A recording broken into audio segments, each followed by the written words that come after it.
Welcome back to another episode of Those Two Dudes. That's that dude, Ruben. What up, guys? And that's that dude, Josh. We're going to talk about a bunch of random sports stuff today. One thing that's coming up that is huge is Selection Sunday. We're going to be doing Instagram Live. You're not going to want to miss it. We're going to have our initial thoughts, our reactions, and we're also going to be hosting a tournament bracket challenge. Free entry, and the winner gets an Amazon gift card. Guys, come on. Free gifts. Who doesn't want to be a part of that? I mean, we just have to cover it. Dak Prescott's new deal with the Dallas Cowboys. 4 years, $160 million. Josh, what do you think, man? Dak won, of course. I mean, Cowboys should have probably pulled a deal a couple years sooner so they could have more leverage. It's better late than never. What were the Cowboys going to actually do? Anywhere between the 8th and 11th best QB in the league right now. So where are you going to go if you don't sign him? I don't know if he's worth that money. I think he's one of the quarterbacks that if you put all the pieces around him, he could possibly win a Super Bowl. And I guess you can't really ask for more than that, but I also don't think he's like one of the top 5, like the top tier. He's probably like that next level of QB, you know?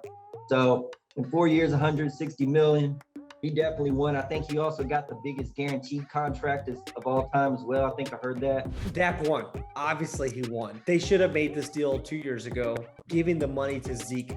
That was the start of the bad decision making over the past 5+ years, is to not give running backs the big payday. Look at what happened with Todd Gurley in the Rams. They gave him the big payday. 2 years later, he's not with the Rams.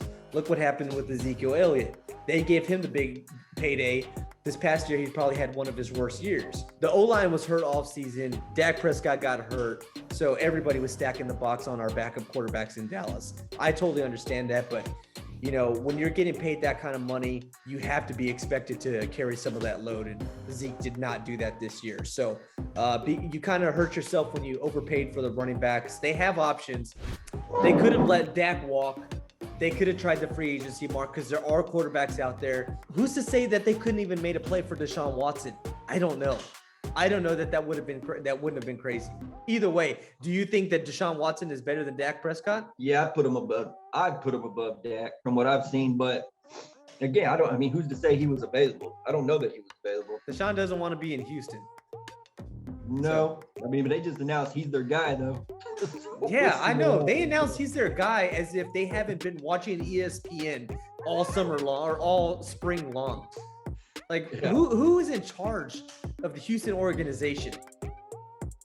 Are they not watching sports? Are they not reading? Are they oblivious to everything out there? Deshaun doesn't want to be there. Like you mentioned, though, you don't pay running back. That's where they did mess up. You don't pay running backs that kind of money because running backs they're a dime a dozen. That's the easiest position to find in football right now. They're a dime a dozen, and on top of that, all the best teams are doing 2-back systems. Yeah.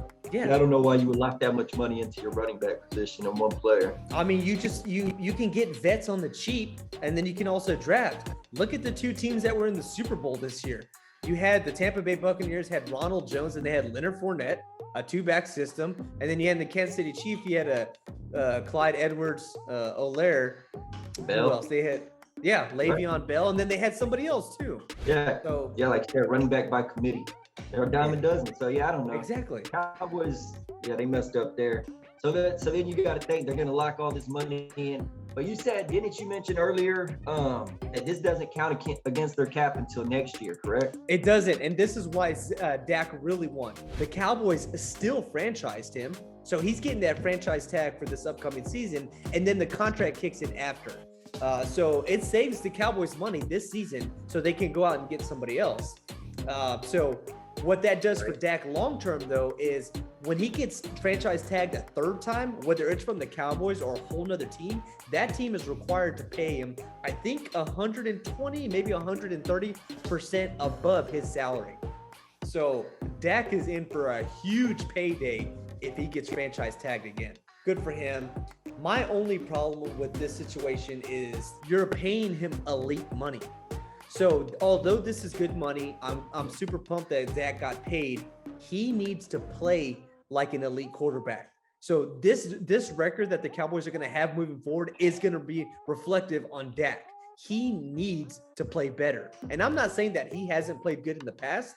He needs to play better because he's getting paid better. But we both agree he's not that elite player. So, I mean, asking him to do something we know he's not is not necessarily realistic. The thing the Cowboys are going to have to do is, we both think do you agree he's good enough to win a Super Bowl? I mean, since Dak has been here, I don't think that he's been the problem, but I also didn't necessarily think that he was the solution.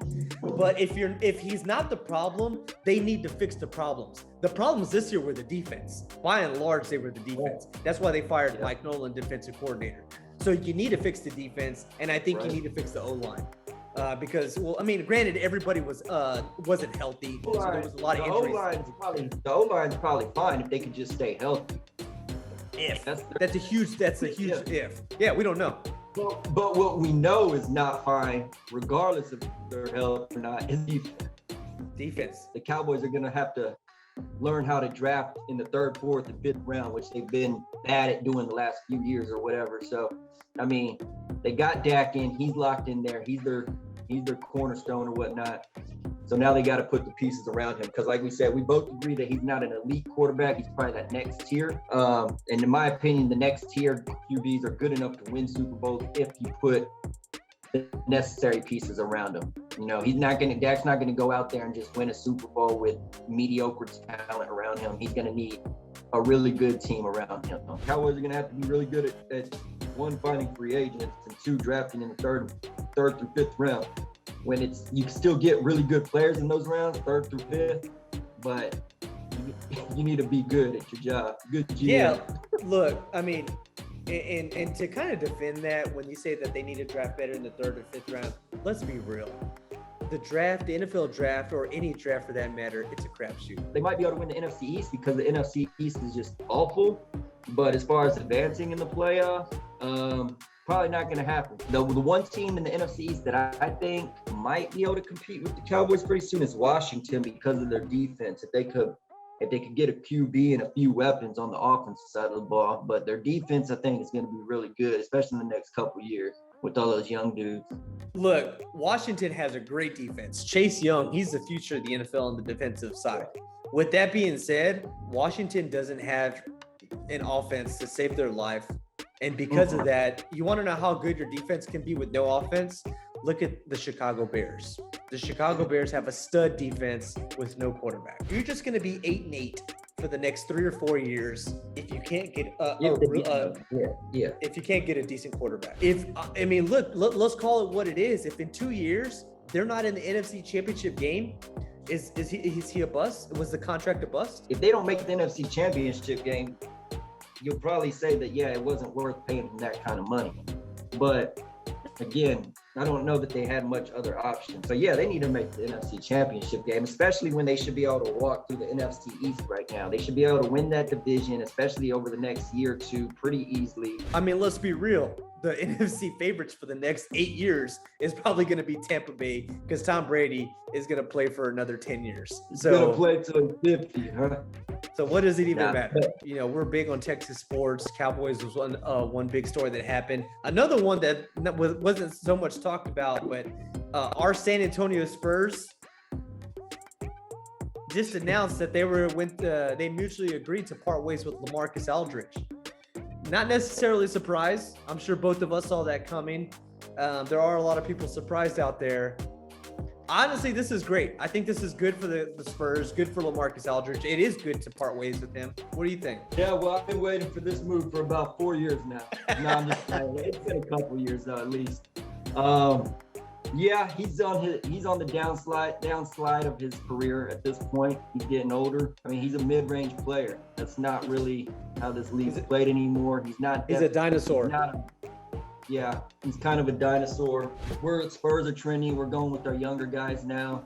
We're trying to build around that young core. So, I agree that it was probably time. It's probably a little later than I even thought, but I don't know what they're going to do as far as they said they're trying to look for a trade for him. I don't know. I heard something about Vucek from the Magic. I heard something from Miami. Miami had some serious interest in him. We're going to see some teams that are title contenders that have interest in LaMarcus because they need some height there to body some people and to get physical, especially in the second half of games.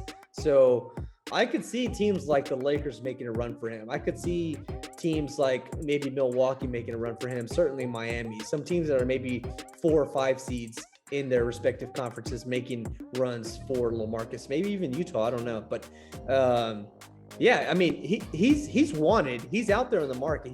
He has some interest. So it's just about if we can make the deal work and if it can work for the Spurs. I hope you don't give him away for absolutely nothing when we could have probably got something for him over the last couple of years. I heard some noise about LaMarcus maybe even going to Philadelphia, and then somehow us getting Danny Green back. Can he still play premier? Can he still be an elite defender and a good enough shooter? What about? I mean, look, and obviously this hasn't even been talked about, but I feel like it should be, because really that's probably where LaMarcus wants to go, is back to Portland. So what does that roster look like? A second ago. If there's anywhere I'd want to see him go, it's back to Portland. And what would we even get back in return for that? I don't even know. That's even worth it. I don't know if that would do anything for us at all. I mean, they'd probably end up giving us Carmelo Anthony. We'd probably give him $20 million a year. So, who knows? I also heard rumors that DeMar DeRozan is on the trade block. 2 years ago, or even last year, I'd be like, okay, yeah, I think it's time to move on. This year, he's having one of the best years he's had as a Spur. It seems like we love giving him the ball, like in ISO situations, down the stretch of games and close games, that I still see him. I don't like taking jump shots. He's not taking it to the rim. What is he really worth on the trade market? Could we even get anything for him? Are we okay just letting him walk at the end of the season? And even if he did walk, he's going to take a pay cut wherever he goes. And who is going to be interested in him? Right. Exactly. So, I mean, I wouldn't mind us making the playoffs, hopefully trying to compete, get to the second round or something like that. I think best case scenario would us have to get the 5th seed, and then hoping the 4th seed would be Phoenix. And then, that'd be a battle. Like Phoenix is really good this year. I'm on the Phoenix bandwagon. That might be my second team this year. Yeah, as a matter of fact, they're the 2 seed right now. They're 25-11, and Utah's 27-9. They're the top 2 seeds right now in the West. Our Spurs are sitting at 7, at 18-15. At best, they're probably at best scenario is the 5th seed though. It is because the top 4 teams have separated themselves from the bottom 4 teams. Lakers, Jazz, and Suns, yeah. And so that's what I was saying. Best case scenario, we get the 5th seed, and hoping that, I mean, I don't want to play the LA teams. I'd rather San Antonio get the 5th seed and we play Phoenix. Of those 4 teams, I'd rather play Phoenix. Phoenix or Utah, but no. You actually, if I'm thinking about it, I would rather play Phoenix, or I'd rather play the Clippers. I know Paul George ain't necessarily the best playoff player, but when you consider him and Kawhi, I don't know what's wrong with the Clippers. They're not doing great this year. They seem to be kind of underperforming for what they have. So I don't know. Maybe I think that the biggest flaw the Clippers have, Paul George. I think he's the problem.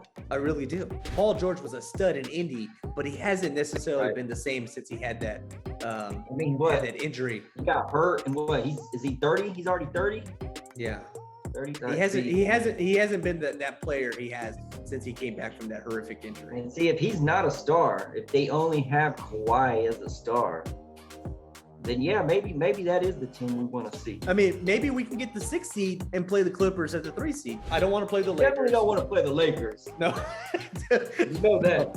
We don't want to play the greatest player in the world. If we get to the second round, that'd be a successful season. Oh, 100%. That'd be a very successful season. Yeah. And if we get to the second round, this is definitely one of the best seasons that Popovich has coached, without a doubt. Yeah. If you remember, they actually changed the playoff format. So the 7 through 10 seeds, they have a play-in tournament to get that playoff seeding. So really, we honestly need to get the 5th or 6th seed, because I don't want nothing to do with that play-in tournament. Yeah, and I don't want to play a winner go home game against Golden State. Do you? No, I don't. No. Steph Curry will probably just be hitting everything he throws up with his eyes closed.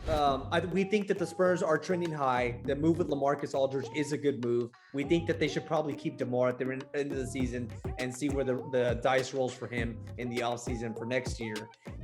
Realistically, we would like to see San Antonio get a 5 or a 6 seed and preferably would like to play Phoenix or the Clippers in the first round to get to that second round. We think that's best case scenario for the San Antonio Spurs. Is that about right, Josh? That's about right. I think so. We agree on so that. College basketball selection Sunday is this Sunday. I know this will probably come out right around the same time. We're going to be on Instagram Live sometime Sunday evening, discussing the tournament, discussing Selection Sunday, and kind of reviewing some of our picks. You guys don't want to miss it. You guys want to check out our tournament bracket challenge that we have going on. We're going to be putting up in our link in the bio. Sign up for the tournament bracket challenge. Get an entry going. It's free to enter. Winner gets an Amazon gift card. It may be $2. It may be $2,000. I don't know. We haven't decided yet. Sign up for that bracket challenge. Free entry. Free to enter to all your friends. Free money. Who doesn't like free money? That's been another episode of Those Two Dudes. That's that dude Ruben. That's that dude Josh. Peep us on Instagram Live Sunday night. Don't forget, like and subscribe. Push that button. And we'll see you guys later.